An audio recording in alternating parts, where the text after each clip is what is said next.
बिस्मिल्लाहिर्रहमानिर्रहीम। अस्सलामुअलैकुम वरहमतुल्लाहि वबरकातुहू।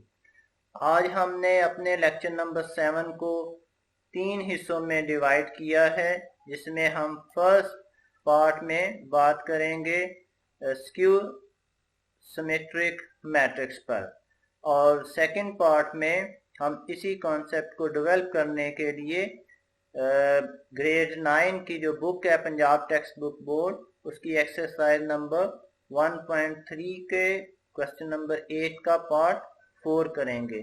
और फर्दर इसको और बेहतर कॉन्सेप्ट को डेवलप करने के लिए थर्ड पार्ट में हम इसी एक्सरसाइज के इसी क्वेश्चन का पार्ट 6 आपके सामने सॉल्व करेंगे।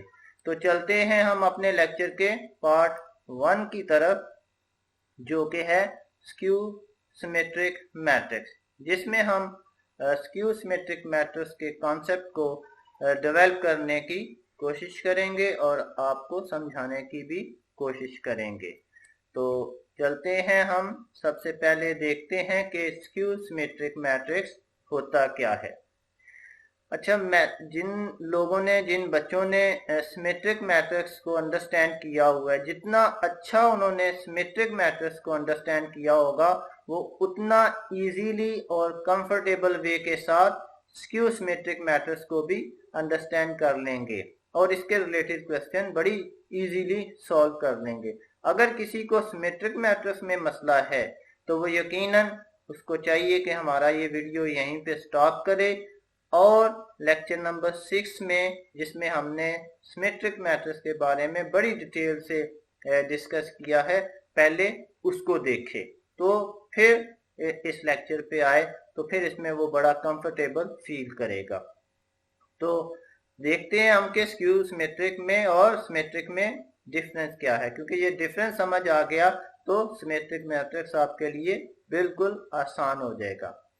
जैसा कि सिमेट्रिक भी एक स्क्वायर मैट्रिक्स होता है, तो इसी तरह स्क्यू सिमेट्रिक भी एक स्क्वायर मैट्रिक्स है। जैसे उसमें हम ट्रांसपोज लेते हैं, हमने स्क्यू सिमेट्रिक में भी ट्रांसपोज ही लेना है। सिर्फ स्लाइड सा थोड़ा सा डिफरेंस है जिसको अंडरस्टैंड करने की जरूरत है। सिमेट्रिक में क्या होता है जी, सिमेट्रिक में जब ट्रांसपोज लेते हैं तो हमारे पास वही मैट्रिक्स आ जाता है, लेकिन स्क्यू सिमेट्रिक में ऐसा नहीं होता। हमारे पास एज इट इज वही मैट्रिक्स नहीं आता। हमने क्या करना होता है, हमने फिर माइनस कॉमन लेना होता है। यानी अगर आप स्क्यू सिमेट्रिक को समझने के लिए और सादा लफ्ज में इस्तेमाल करूं तो सिमेट्रिक मैट्रिक्स में से माइनस कॉमन लेने से फिर हमारे पास अगर वही मैट्रिक्स आ जाए जिसका हमने ट्रांसपोज लिया है तो वो स्क्यू सिमेट्रिक होगा।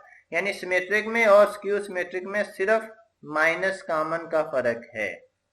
यानी माइनस कॉमन लिए बगैर वैसे ही जस्ट ओनली ट्रांसपोज लिए लें तो हमारे पास वही मैट्रिक्स आ जाए तो वो सिमेट्रिक होता है। लेकिन अगर माइनस लेने से, यानी ट्रांसपोज लेने से पहले फिर उसका माइनस कॉमन लेने से अगर वही मैट्रिक्स आ जाए तो वो स्क्यू सिमेट्रिक होगा। एक एग्जांपल के जरिए हम इसी बात को समझते हैं। हमने एक मैट्रिक्स लिया है ए, ये 3x3 का मैट्रिक्स है, यानी 3 रोज और 3 कॉलम है। तो हमने क्या करना है, हमने इसका ट्रांसपोज लेना है। दोनों साइडों का हमने ट्रांसपोज अप्लाई किया है। देखिए रोज जो है उनके मैंने कलर चेंज कर दिए हैं ताकि जब इनका ट्रांसपोज लिया जाए तो एक दफा आपका ट्रांसपोज का कॉन्सेप्ट भी रिवाइज हो जाए। तो मैंने इसका ट्रांसपोज लिया है दोनों साइडों का। अब देखें, सारे रोज को मैंने कॉलम में तब्दील कर दिया है। पहली रो को पहला कॉलम, सेकंड रो को सेकंड कॉलम, थर्ड रो को थर्ड कॉलम। तो अब देखें कि ट्रांसपोज लेने से क्या हमारे पास वापस वही ए मैट्रिक्स आ गया? नहीं आया। डिफरेंस है ए मैट्रिक्स में और ट्रांसपोज लेने के बाद जो हमारे पास मैट्रिक्स आया है उसमें फर्क है, एक जैसा नहीं है। अब देखें, एक एक्स्ट्रा काम हमने करना है। यहां तक तो हम सिमेट्रिक वाला काम किया है।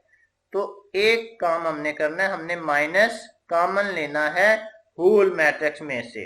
अब देखें जब कॉमन लेना होता है तो मैट्रिक्स के हर एलिमेंट्स में से हमने कॉमन लेना होता है। इसमें 12 एलिमेंट हैं तो 12 के 12 में हमने कॉमन लिया।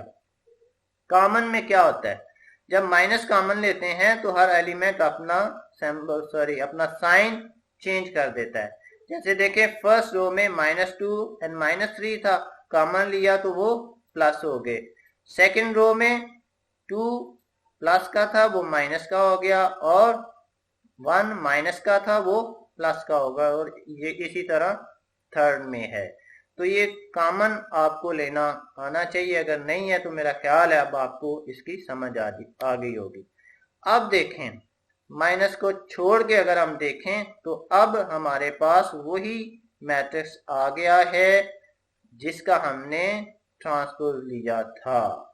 अब देखिए अब इसको हम ऊपर वाली इक्वेशन में कन्वर्ट करते, यानी हमने जब a का ट्रांसपोज लिया तो हमारे पास -a आ गया। माइनस वैसे का वैसे ही है क्योंकि मैट्रिक्स a की तरह है तो हमने उसकी जगह a को पुट कर दिया।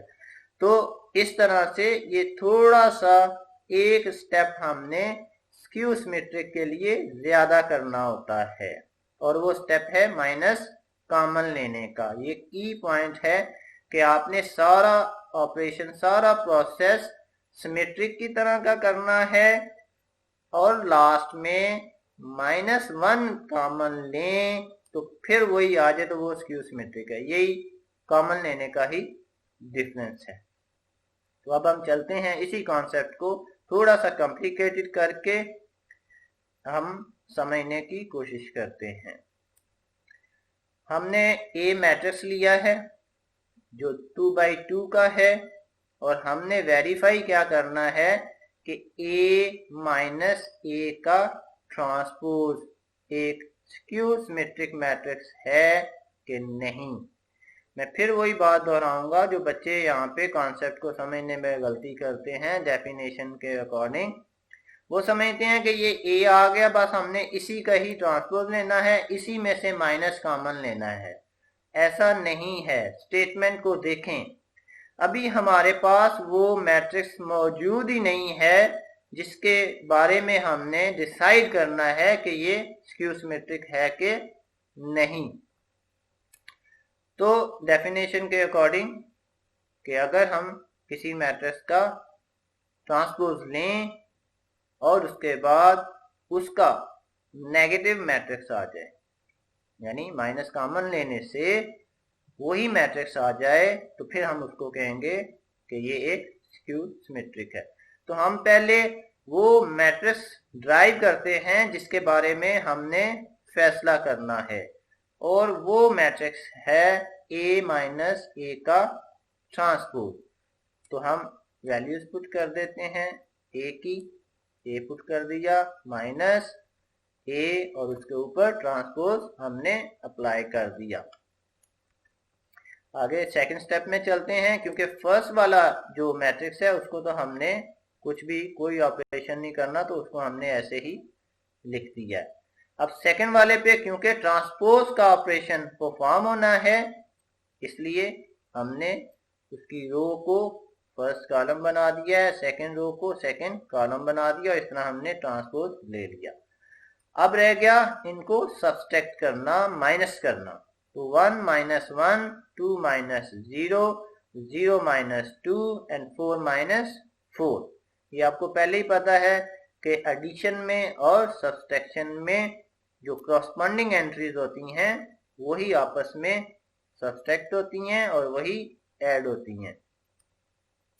तो इस तरह से हमारे पास वो मैट्रिक्स आ गया है जिसके बारे में हमने अभी डिसाइड करना है कि ये स्क्यू सिमेट्रिक है कि नहीं। मैं फिर दोबारा से कह देता हूं कि ये जो ए मैट्रिक्स है उसके बारे में हमने फैसला नहीं करना। स्टेटमेंट को पढ़ें, हमने डिसाइड करना है। अभी जो आपके सामने स्क्रीन पे सबसे एंड पे आया है ये वो मैट्रिक्स है जिसको अभी हमने ड्राइव किया है।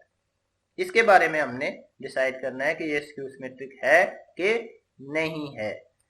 तो हम क्या करेंगे, बिल्कुल जैसे सिमेट्रिक के बारे में हम करते हैं, दोनों साइडों का ट्रांसपोज लेंगे।